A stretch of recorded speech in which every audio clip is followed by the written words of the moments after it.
Whenever these doubters talk about Brock Purdy, they seemingly just leave out factual information and specifically what he actually does on tape. So I got this clip. It's a bunch of different plays that Brock Purdy had made last year, and I want to show you because I feel like it counteracts a ton of the doubters, the narratives that continually come after Brock Purdy to tell all of us that he's not that great of a quarterback. And we got some clips, we got some film. We're gonna watch some film on Brock Purdy get active and make some people miss and make some good plays.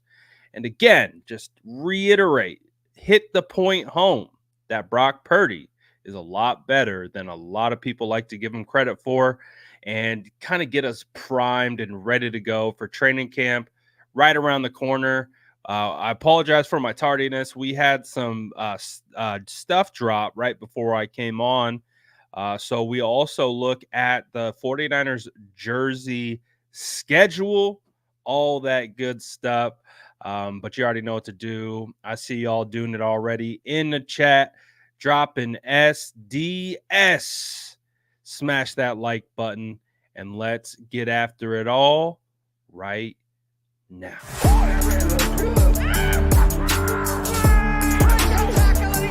Smash that like button if you haven't already. Love to see it.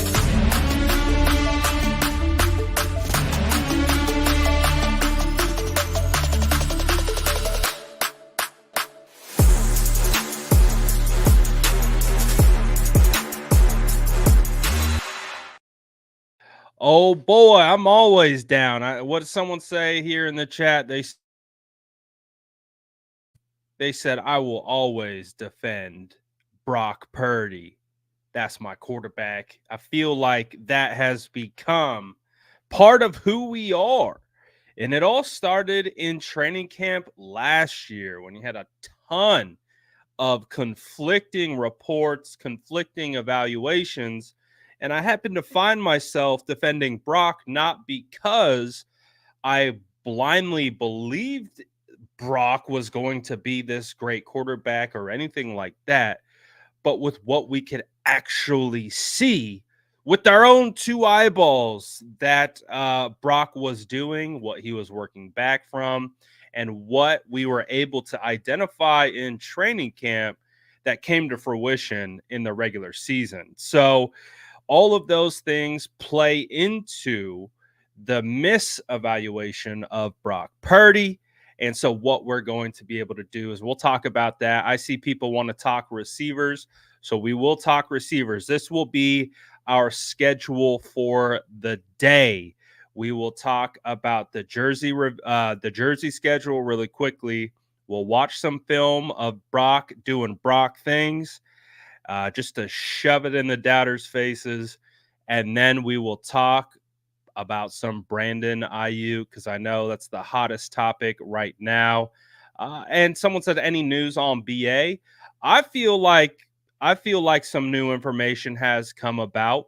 Now it might be redundant for you at this particular point, but I think it will give us an opportunity to just kind of talk about it. So that's what I got on the docket for today. Shout out all the SDS. If I missed you, apologies, but of course, want to get y'all on the screen if you're dropping that SDS in the chat. Sourdough Squad Worldwide. You know the dang vibes. But first, before we get into that, let's talk some suited and booted, baby, like looking good for this upcoming season. The San Francisco 49ers dropped their jersey reveal, and we will talk about that really quickly just to get a quick little glimpse at what the 49ers are going to be rocking for the upcoming season. I mean, you want to talk about aura. Oh, we're spamming SDS. That's the only spam that we will accept in this chat. That's it. But you want to talk about aura? Look at that, man. Dude, I love Brock. I love Brock, dude. How do you not love Brock? But this is what our jersey schedule will be looking like. 49ers will be wearing their primary red jerseys that they wear at home. Typically, you'll see that against the Jets, week 1, Rams, week 3, Patriots, week 4, Cardinals, week 5, Chiefs, week 7, Tampa Bay Bucks, week 10, Seattle, week 11, week 14, you got the Bears, and then you finish off with the Rams week 15. So the primaries, the classics, you love to see it. But I am curious when it comes to talking swag, 49ers swag, jersey combos, and things like that. Man, it's hard to beat the classics, man. Like the throwbacks, the 94 reds and whites, I think are probably the best jerseys in the league. Just something about them. The white pants with the black stripe and the black block, like block out part of the numbers is so fire. And so we'll be pulling those ones out only twice this year. Who do we need to talk to get more classics? Who do we need to conversate with? How do we get the classics to show up a little bit more? They're so fire. They're so fire. But hey, we're pulling them out week 8 against the Dallas Cowboys. I'll take it. All right, I'll take that. And we'll pull them out on the NFC rematch game against the Detroit Lions week 17. We'll be looking good those particular games. Of course, the away whites, we will have week 2 against the Vikings, week 12 against the Green Bay Packers, week 13 with the Bills. And then you've got, you're going to finish it off week 16, week 18 with the Dolphins and the Cardinals. But only one. Apparently, we have the all-white jerseys. Feels like it's reserved for the Seattle Seahawks. I feel like we debut the all white jerseys. I think that was at the 2019 season. Was that the year? Was that the year? It was the Dre Greenlaw stop on the 1. Was that the first time we had pulled them out? I think it might have. But ever since then, it feels like we only pull out the all whites for Seattle. So we only get the all whites for one time this season. I think those are the whites. I mean, I have a hard time deciding. Someone says we never win in the classics. That's not true.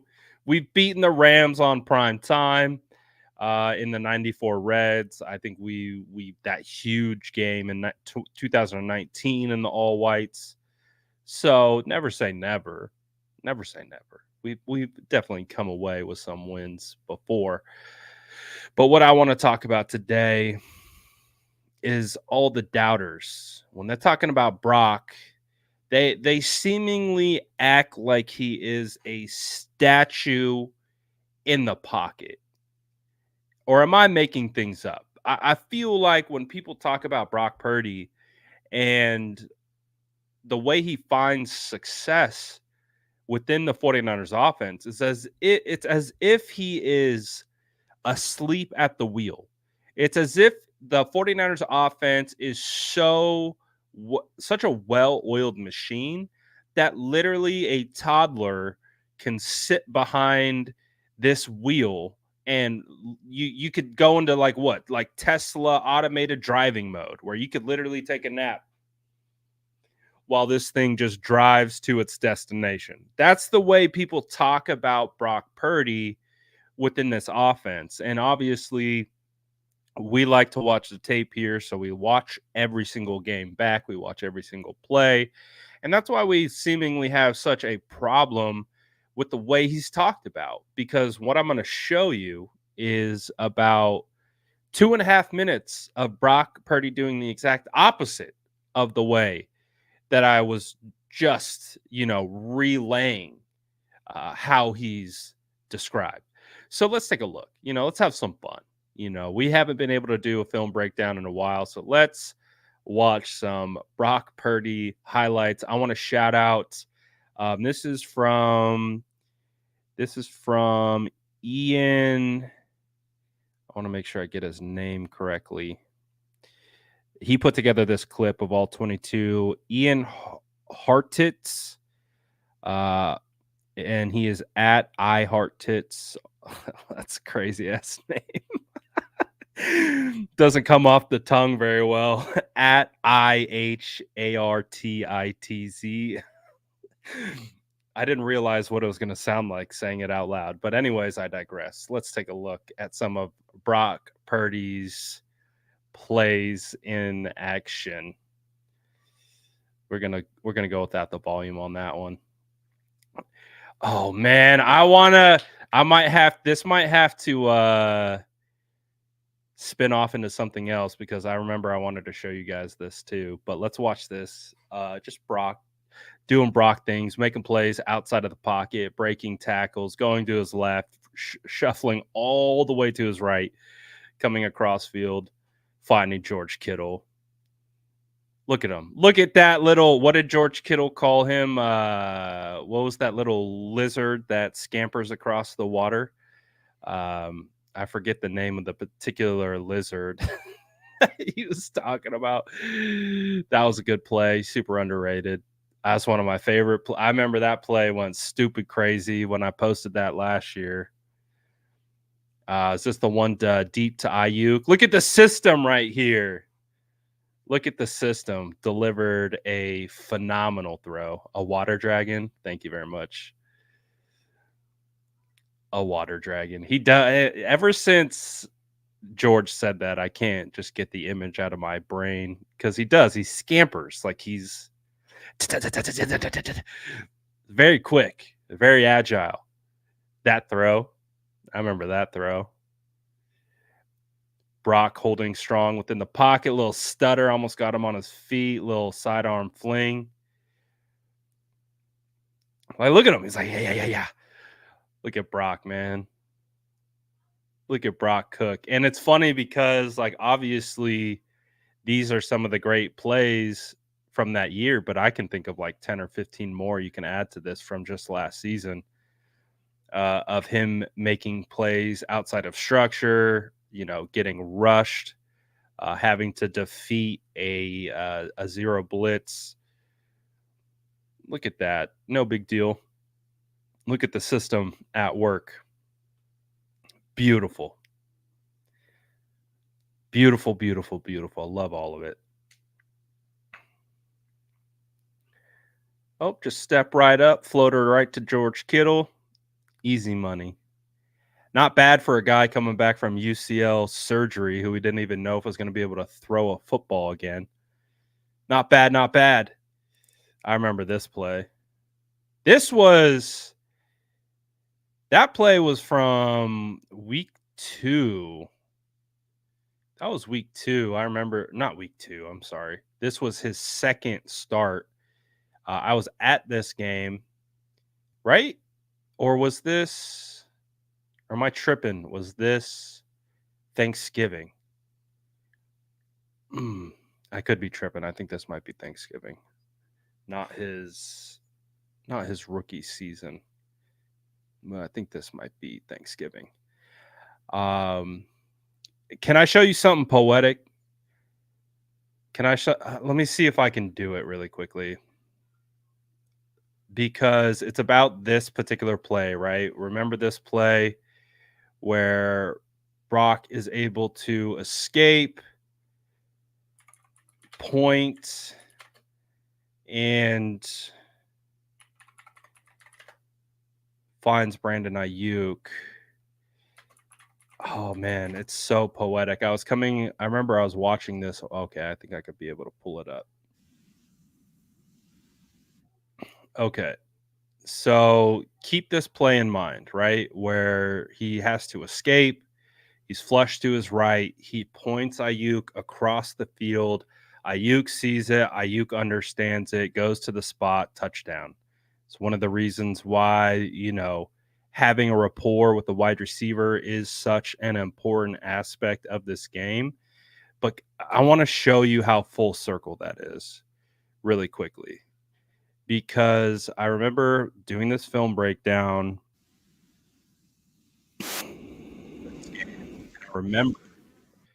I think it was his first play of the game, if I'm not mistaken. So let me pull this up. So this is going to be a little bit of Inception. We're doing like a film breakdown, but this thing that I'm pulling from is a previous film breakdown. So it's film breakdown within a film breakdown within a film breakdown.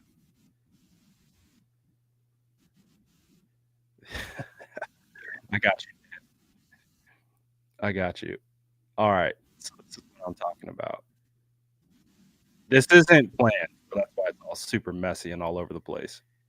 But we're gonna look at it all. We're gonna look at Brock Purdy's good plays, bad plays, so plays that didn't result into anything, and just try to build a case doing a if Brock Purdy is for real, the Miami Dolphins game. I don't know if you can hear me in this full film breakdown. I don't know, and we're gonna find out. And you can let me know in the chat what you think. But let's watch this play. We'll just, keep your eyes on Jimmy. This was a nice play from Jimmy to our spot. This was the end. Watch his movement skills. Look at the velocity on the throw, and so this is one of his first shots at that time down the field. And it's a too tight set. I believe Howard grabs his deep. But if you look at the coverage, so I don't think it's a very. So this is one of his first shots over to who I've called or anything like that. Down. But let's go to this particular play. So this is one of his first shots. Let me shut my other voice down.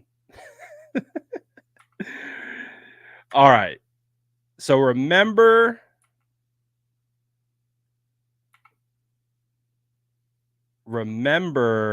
that play that I showed you, the one against the Washington Commanders, where he points back, tells Aiyuk where to go. This was, I believe, his second throw entering the Miami Dolphins game. It felt so similar. And let me see. I want to just pull it up, because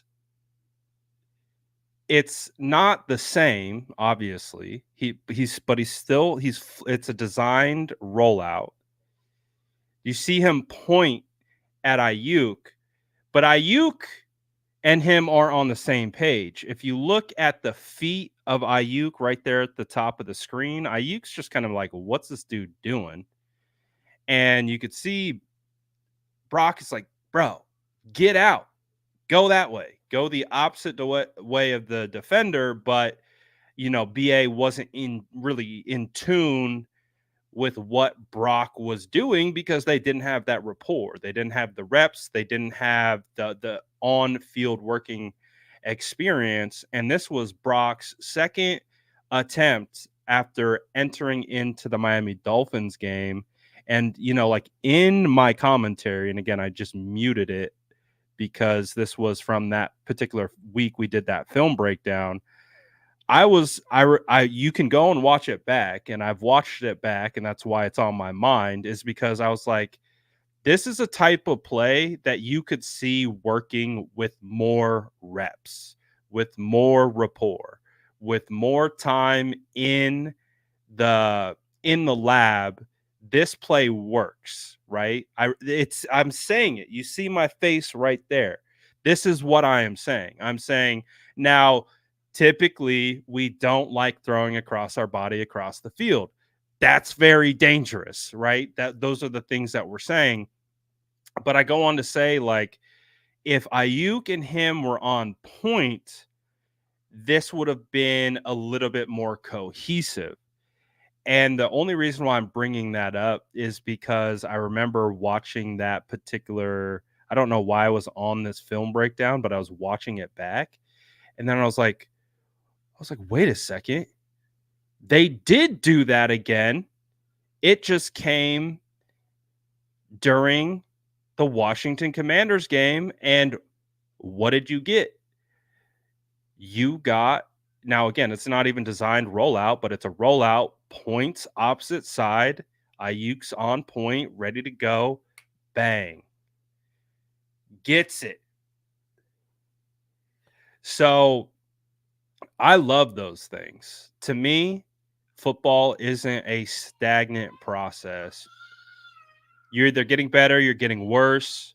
You're having to develop relationships. You're having to develop learning how to play with other guys on your team. And to me, that little instance of seeing them not really be on the same page in that Dolphins game, but then you see the very similar thing here at the end of last season where they are on the same page, where, you see Aiyuk working across, but the second he senses that Brock wants him to go the other direction, he instantly plants his foot in the ground and knows that Brock's got the stones to make this throw.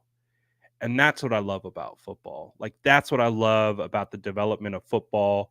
What 1 year makes of what, like, one throw when Brock is thrown in the fire and how it's disjointed and just kind of rushed it looked.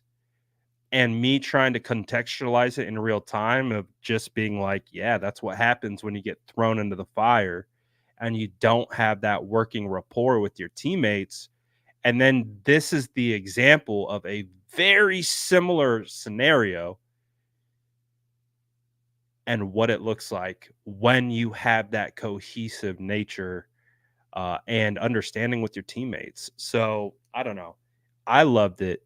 I loved the correlation to it. I don't know if anyone else loves it like I do, but I found the correlation to be striking. It's like, damn, that's actually kind of cool. It's actually kind of cool how you can see how they've grown.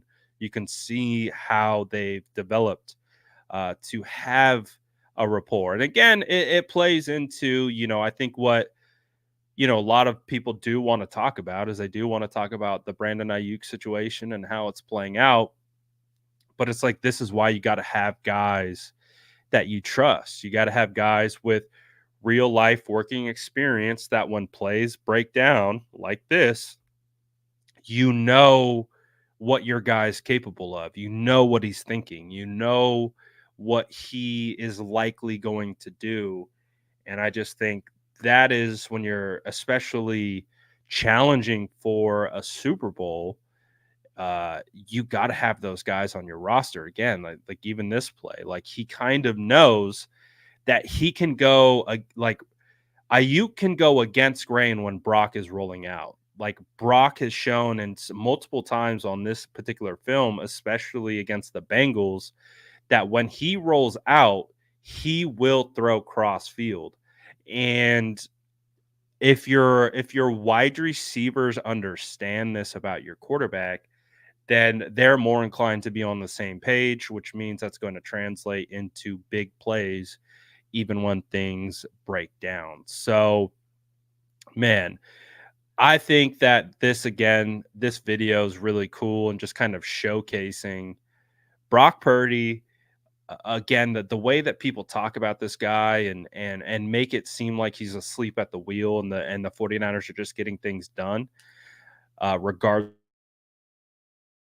I think it's very important that you just watch the film. You just watch how he gets things done, and you can see that Brock, all and again, in the name of development, just like I was talking about from those two individual clips, I think Brock is going to get better. That I've been on that all off season.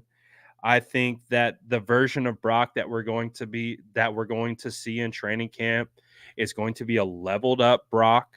I think we're going to see a more mature, a more mentally fortitude, like just more mentally sound, and even more physically imposing Brock. I think he has the ability to improve in nearly every single aspect of playing the quarterback position because he's 24 years old.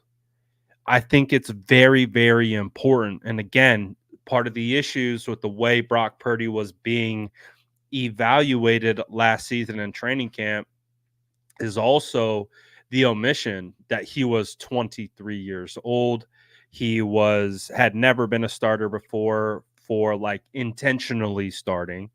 And,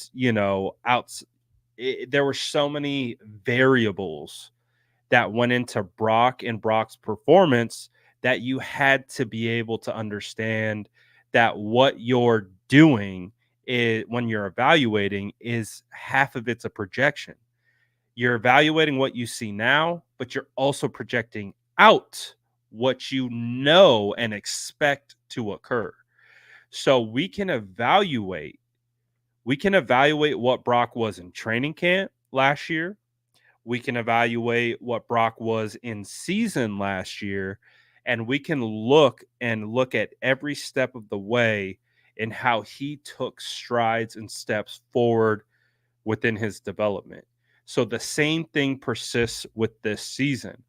All of those things that we've seen, all the things where he's had success, I imagine he will take a step forward with an even better understanding of the offense, more command of the offense, more confidence within the offense, more I think more of a situation where it's more of a collaboration between him and Kyle Shanahan versus Brock just being the order taker, if that makes sense.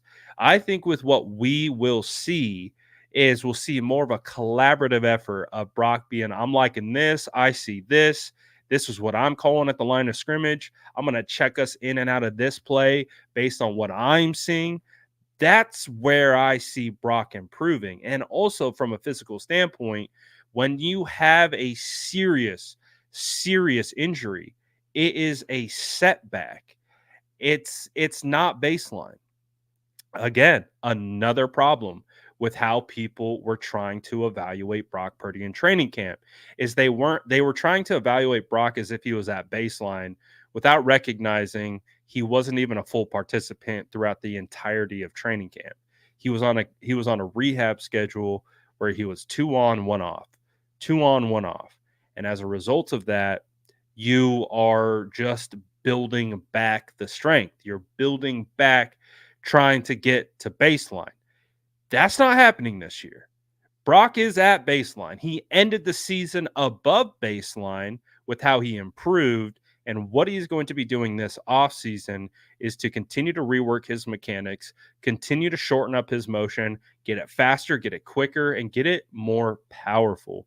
And so I think we're going to see a tangible improvement in how Brock Purdy spins it. I think we're going to see a little bit more emphasis on the way Brock spins it. I think we're going to see a little bit more zip. I think we're going to see a little bit more trajectory. I think all the things are going to contribute into Brock having a hell of a season next year. At least that's what it based on Brock, based on who we think Brock is and what we expect him to be.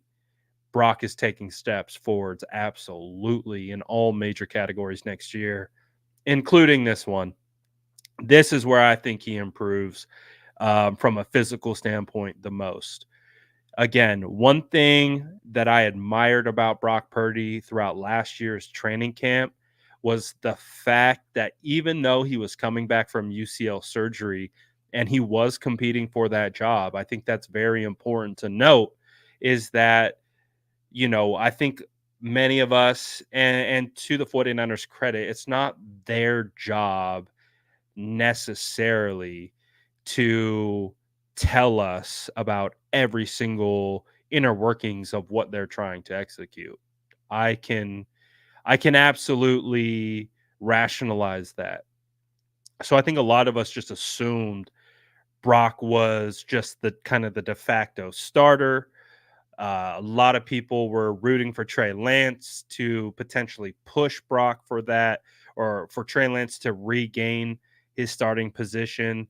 No one was really giving any credit to Sam Darnold in this competition, but we came to find out that it sounds like it was Sam and Brock competing more so than it was Brock and Trey competing. And so regardless of any of that and how it all played out, I do believe that we saw Brock not be deterred by that.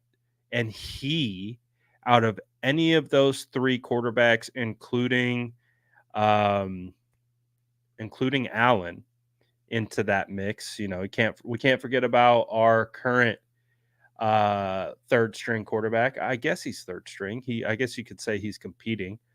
Um, but still,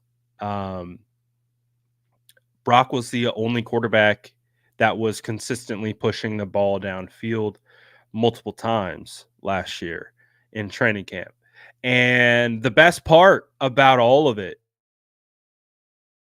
is that Brock was consistently missing pushing the ball downfield.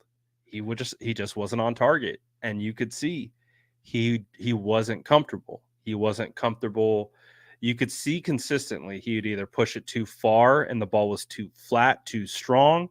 Then you would see on the next deep throw, it would have more air and it would be a little short.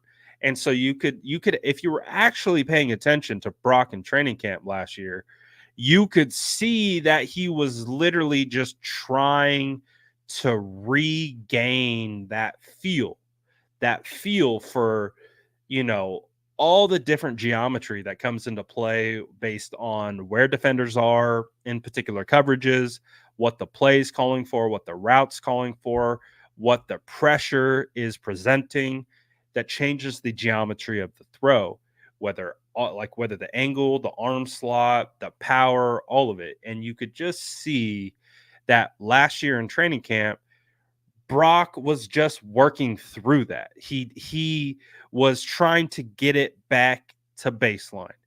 And hey, week 2, he was even having problems with trying to be able to hit deep.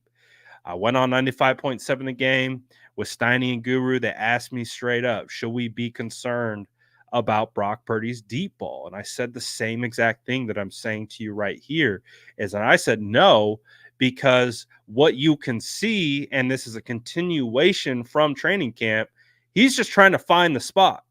He's real freaking close. He's real close. Like, again, the deep miss to Debo, the deep miss to Aiyuk, and the deep crosser to Jennings, they were all within like fingertip reach. And the way that I evaluate is if you use training camp, that was a progression.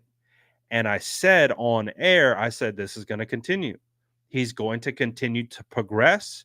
He's going to continue to find that rhythm. And once he finds it, then he will continue to improve. And that's what we saw throughout the year is he found it and he was able to get it done throughout the season. And then I think that's where he's now at baseline and he will continue to improve. And then when you add threats like Ricky Pearsall, you add threats like Jacob Cowing to the mix, and you have these guys, even Danny Gray, who has this speed element. If you can win within the first 10 yards, the ball's gone nonetheless, right? So you got to win. You got to win so Brock can see it. And then when Brock sees it, I think he's going to let it rip. I think we're going to see Brock continue to have that same confidence. And I think he's going to prove a lot of people wrong with how they try to contextualize and quantify what Brock is. But what about all the training camp interceptions? That was my favorite thing about last year. Just people misreporting interceptions that were dead plays was phenomenal. It was so fun to watch. It was so fun to watch Brock get sacked. The play essentially be dead because it was disrupted by a 320-pound defensive lineman, and Brock literally no look throws because that's what you're supposed to do in practice, is to give the defense a look because it's practice. So if you get sacked and the play is theoretically over, that doesn't mean it's over. You still throw it. You still throw it. I think this particular function of context was left off a hell of a lot of some of the training camp interception reporting, and it was hilarious to watch in real time. It was hilarious. It was comical to see what was being spun out of training camp last year. But guess what? That spin ain't gonna happen this year. I guarantee you they're gonna try. I guarantee you we'll hear, oh, Brock Purdy threw an interception. But again, context matters. Being able to understand why interceptions happen matter. Being able to understand the context behind all of this stuff. That's what matters. Not the training camp statistics. Is it helpful to help quantify what happened at camp when you're not there? Of course.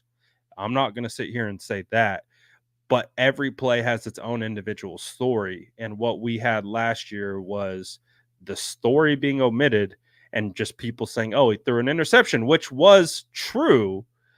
But the context behind it all was bro got sacked and basically threw the ball behind his back. Oh, should we be worried? But I don't think we're gonna see any of that at all. I don't actually. I'm not gonna say any of that. Who knows what to expect from what we're gonna get out of training camp? All I know is I know what I expect. I know what my standard is, and I'm not gonna stray away from exactly that. So when I go to training camp and I provide information for you guys, I provide my notes, I provide my reporting, I provide my evaluation, it's going to be done no differently than anything that I do during the season when we do film breakdowns, when we do draft prospect breakdowns. It's all the same. It's all the same logic. It's all the same thought processes. So that's not me saying that you can't, you know, go anywhere else to get your content from training camp. Not at all what I'm saying. You go get all the opinions. Go get all the information you can. I'm just saying for me, I try to be as consistent as possible when it comes to evaluation, because at the end of the day, if you know what you're looking at, what is being shown in front of you doesn't change because it is what it is. Like that's the reason you hear all the time, tape doesn't lie. The tape doesn't lie because it's there for you to see. Now you can spin it, you can misunderstand something, you can believe that it was Colton McKivitt's fault for Chris Jones getting the sack, and you can yell and you can scream and you can cause a ruckus on Twitter if you want, but you will be doing so in the name of not understanding the actual concept at play and who's really responsible. So all of that matters into evaluation. It's what I try to uphold as best as I can through my understanding of the game. And I feel like through this, I've done 3 training camps now. I feel really good. I feel really good about it. I feel I understand the pacing of camp. I understand the progressions of camp, and I'm super excited, super excited. You guys know, to get eyes on and be able to just share with you what I am seeing, and can't wait, can't wait. Oh baby, get your popcorn ready, ready, ladies and gentlemen. Guys, I will be in Santa Clara in a week from today.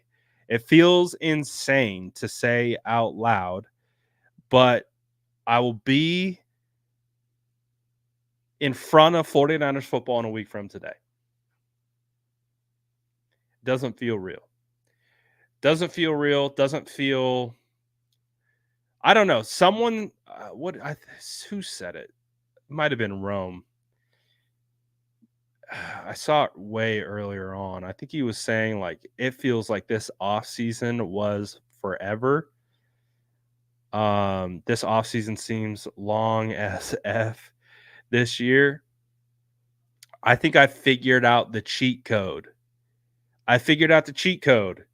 When the dead period hits, go on vacation. Turn it off.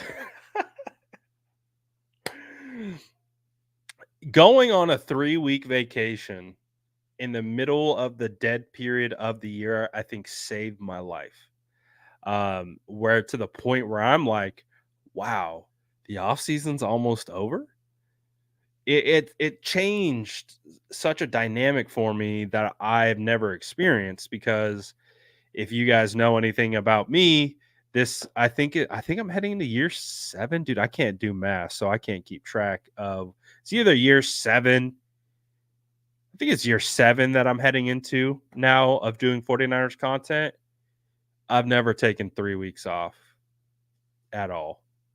Uh, I've never done that. And so for me, this off season was fantastic. Oh, are we playing the Ravens this year? I hope so. I can't remember. I don't think we are though. No, we're not. We're not playing the Ravens. I don't think the Ravens are better. I think the Ravens I think the Ravens had a good day when they played us. I think energy momentum was in their favor. They got the better of us. No one's debating that. No one's debating that. I don't think they're better. I don't think they're better. I think they had a better day. That's what I think. Yeah. We saw the game too, bro. He said we yes, we know. We watched the whole game. We saw the whole thing.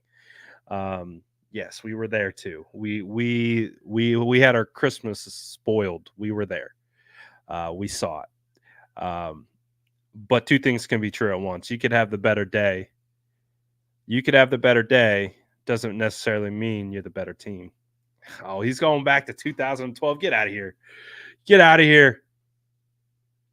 Get out of here. I'm tired of the Ravens, man. Yes, kick rocks, man. You and Derrick Henry and who else did they add? Do you guys even have Zay Flowers? Who else? Bateman? Who else? Oh, give me a break. Give me a break. But I'll open it up quickly to what you guys have. I know a lot of people want to talk about the wide receiver thing going on with Brandon Aiyuk. It seems to me that the information that has kind of come out from whatever source is it sounds like the 49ers and Brandon Aiyuk haven't been talking. Haven't been talking. So I think if you guys had kind of put yourself into those particular shoes and you're in the middle of like a contract negotiation and it didn't really turn into a negotiation, it turned into like a one-sided conversation where you're not talking, but it's been said both sides want to get a deal done. I think that kind of contextualizes maybe some of the Brandon Ayuk's antics a little bit better for some people because if they haven't been at the negotiating table for over 2 months and see that's the thing that's interesting about it. It's like, well, if if the 49ers kind of handle these things from a slow playing standpoint, but the slow playing backfired because the market exploded.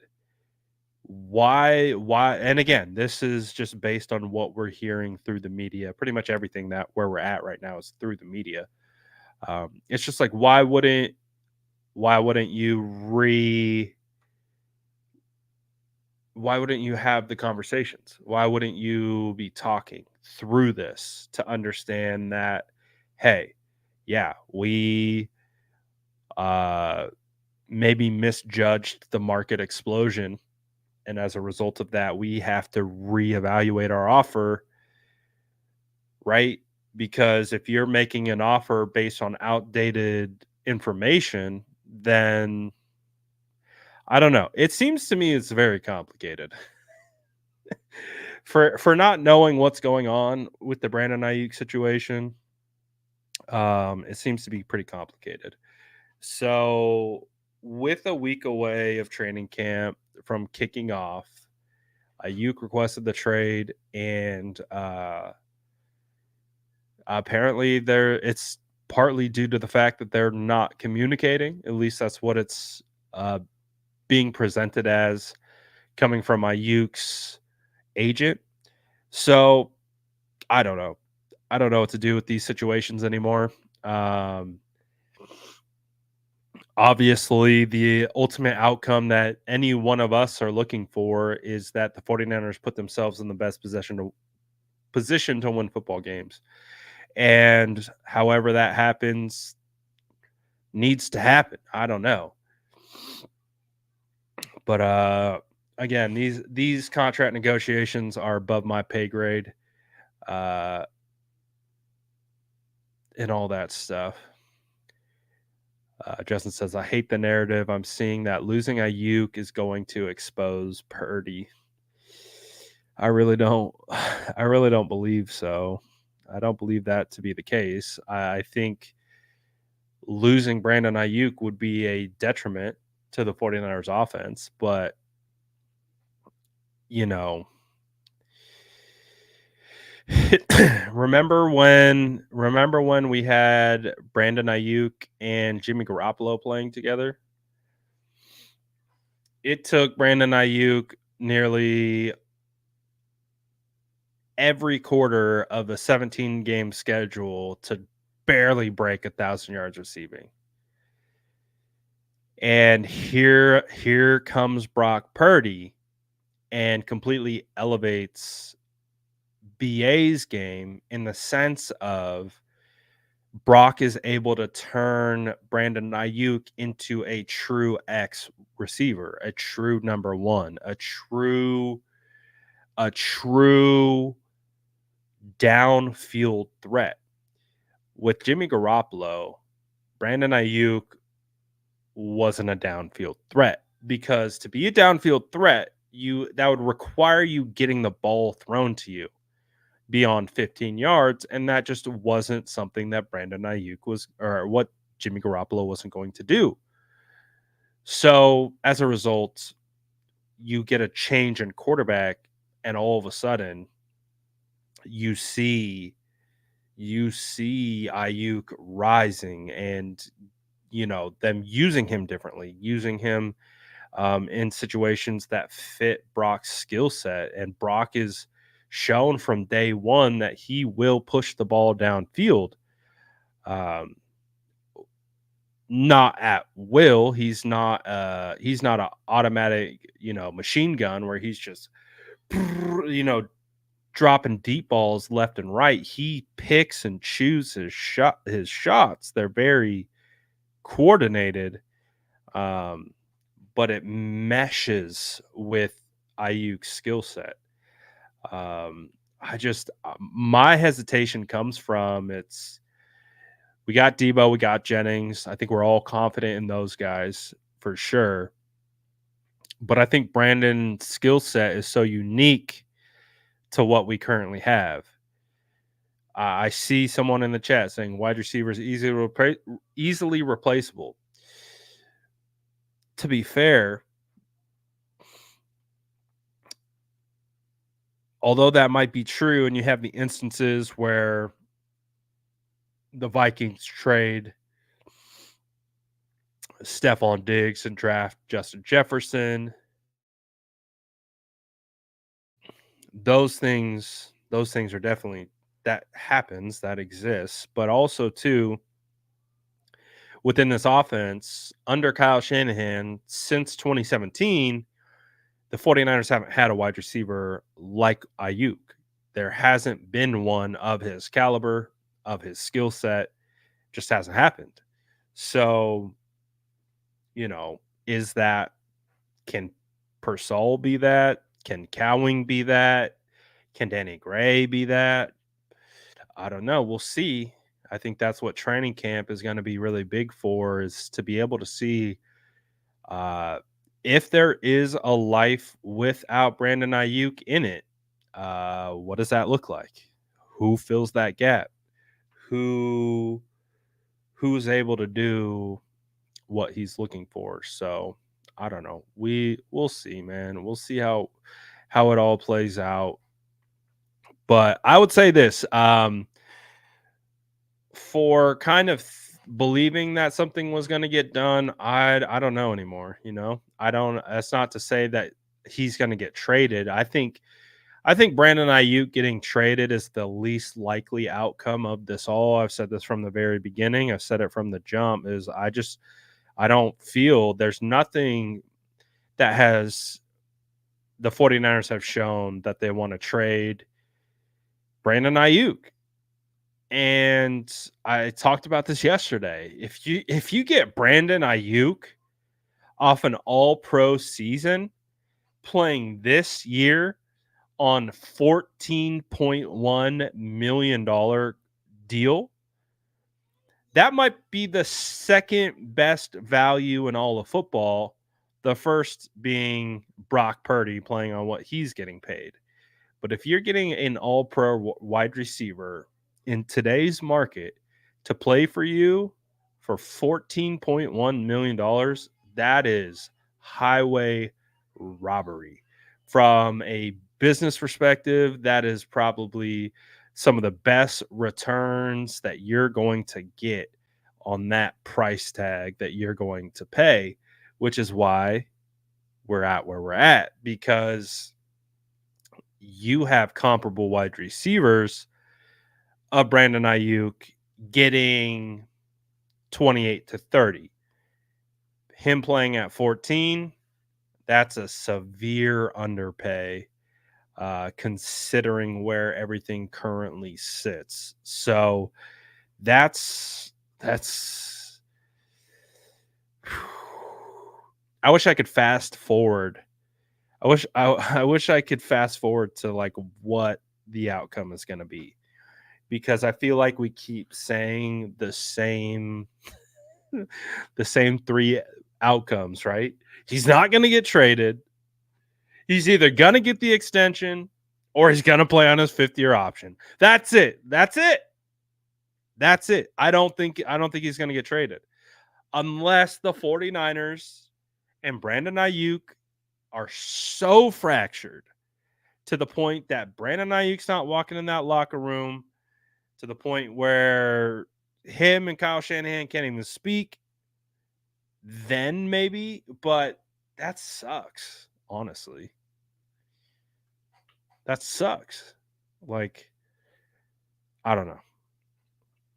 I get it. It's a business. There's reasonings for it all that go beyond my head. But if that were to happen, that would just suck, man. That would just suck. Just a complete breakdown. When did there need to be? I don't know. Again, above my pay grade. Above my pay grade. I'm here to talk about what they do on the field. Unfortunately, part of what I do is talking about what they do off the field. That being both the front office and the 49ers. I don't like that part of it. I would prefer just to talk ball.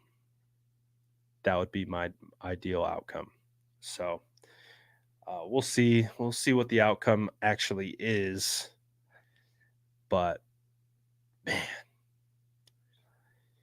would love to put this behind us. Would love to. Would love to. So I wish I could give you more definitive and like a definitive take, but it is what it is. We just got to wait and see. So we're a week away, people. We're a week away from football being back in our lives until hopefully February. Isn't that crazy? We've gone for football for so long that now we are a week away from having consistent 49ers football, hopefully through February of 2025. That is hopefully the idea. Brandon says, Brad, what colors would you want for second helmet option? Easy all chrome gold with red accent. All day, every day. Pair it with the classics. Don't pair it with the primaries. You pair it with the classics, and you go all gold chrome with red accents. Yeah, we're cooking. Easiest question. I've been posting propaganda for the gold chrome helmets. Like, could you imagine? Just picture this. Gold chrome face mask, gold chrome helmet, throwback decals. I would add some black to like maybe red, a thin black strip on each side of the white to kind of maybe tie in with some of the other elements. But then like the clips, like right here, it's grayed out. I would want that to be a red kind of red chrome clip. The helmet visor tabs red, but then gold chrome. Sheesh. I want the gold chrome, man. I want the gold chrome on the whites. I think it would make those white jerseys pop even more. That's my answer to that. Easy. I've been thinking about that for years.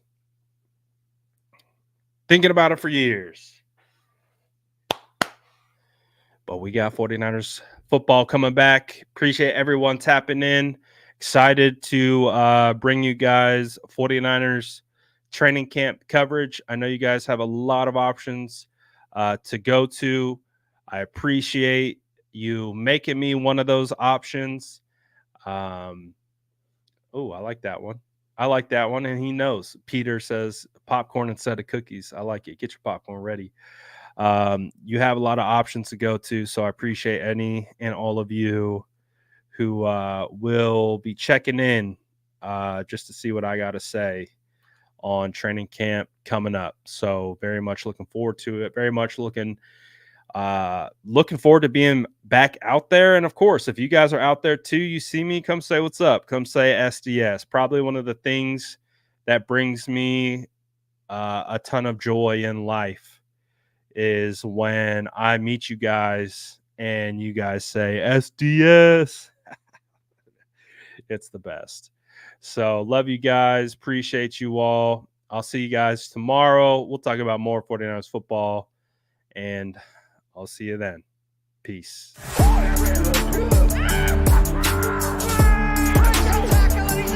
Smash that like button if you haven't already. Love to see you.